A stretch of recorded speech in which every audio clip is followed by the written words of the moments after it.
Hello, I'm Dr. David Thomas. I'm a practicing psychotherapist in Tampa, Florida with the Whitford Thomas Group to speak to you today about the signs of manic depression, the outward symptoms. First of all, manic depression, commonly known as bipolar or manic depression, has two components. It's a mood disorder, so they have two types of disorders within that diagnosis. The first one is mania and the other one is depression.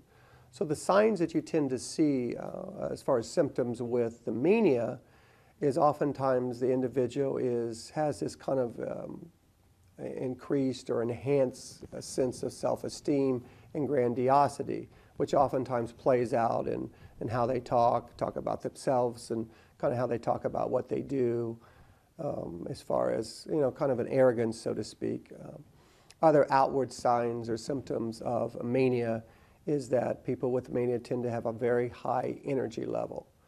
Their need for sleep is greatly reduced. Another kind of outward sign of the mania part of the manic depression is there often tends to be an enhanced kind of involvement in high-risk behaviors, hedonistic tendencies, whether it be sexual discretions, buying sprees, drug use, or alcohol use.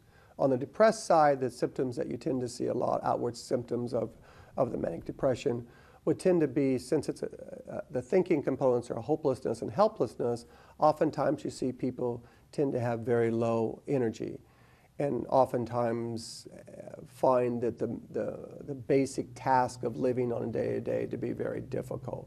So you oftentimes see a lot of sleeping. Oftentimes you'll see that the person doesn't take care of themselves like they used to, and generally just kind of avoid most kind of basic day-to-day life events.